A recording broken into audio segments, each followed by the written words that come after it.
Once a sequence starts to grow in length, you'll find that some of your original shot choices just don't quite fit. Fortunately, there are several ways to quickly adjust the contents of your timeline. We'll start by looking at a process called three-point editing. Double-click a sequence to load it into the timeline. Using the mouse and JKL keys, navigate to a clip you want to replace.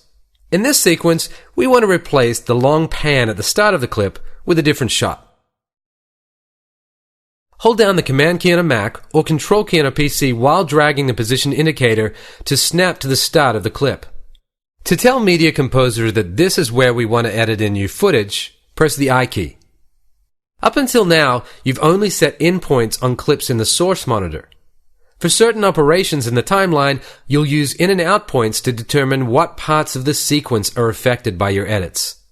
Notice that the keyboard shortcuts are context sensitive.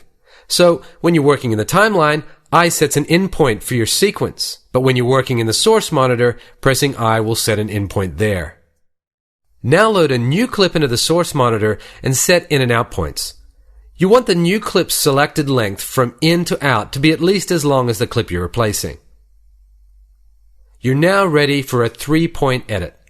What are the 3 points? They are the in point of the source clip, the out point of the source clip, and the in point in the timeline. Click the Overwrite button, and this time Media Composer edits the clip into your sequence starting at the in point you set in the timeline. Now you may have already figured out why this is called an overwrite edit. It's because the video underneath is written over by the new video. But what if you're happy with all the video in your timeline, but you just want to insert an extra shot? In that case, you can perform a splice-in edit. Splicing is an old film term for cutting a piece of film in two and then adding another clip of film in between the two cut ends. That's a physical analogy for what you're doing with the splice-in tool. In this case, we want to add some shots of people to the landscape imagery. Double-click to load a new clip into the monitor.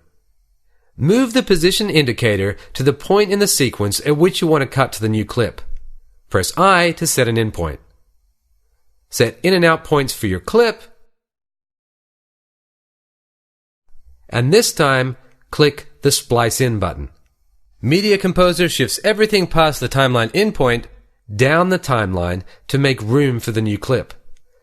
So an overwrite edit replaces existing footage in the timeline, but a Splice In edit makes room and inserts new footage within the existing footage.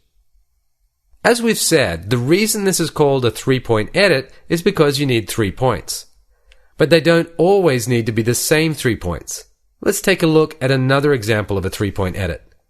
Here we have a case where we've edited out a pause by the on-screen talent, leaving an awkward jump cut between the two sides of the transition. Run 4,000 miles in 3 months or less is basically it's never been done. We'll cover over the edit with some other footage.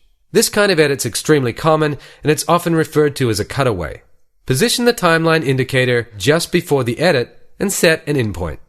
Then move to a point just after the edit and set an out point.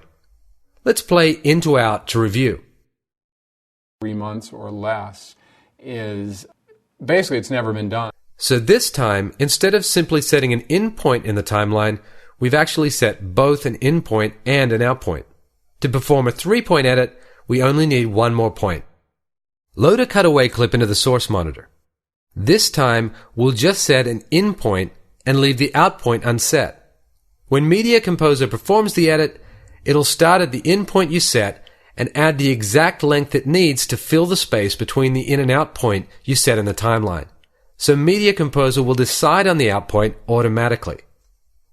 Now, you can click the Overwrite and Splice In buttons every time you make an edit, but when you're trying to cut a sequence quickly, that's a lot of switching between keyboard and mouse, and it'll slow you down. Instead, you can press the V key to perform a Splice In edit, and the B key to perform an overwrite. Here, we'll press B and then review the edit. 4,000 miles in 3 months or less is basically it's never been done as far as I know. No one's ever run that far in that. One last thing. In addition to using the Splice In button, you can also simply drag clips from the source monitor into the timeline.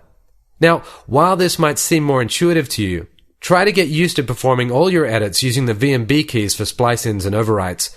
Your editing speed will be that much faster in the long run. And to do it without someone to help maintain our bodies. I mean, I call him the mechanic. You know, I mean, he's basically there to make sure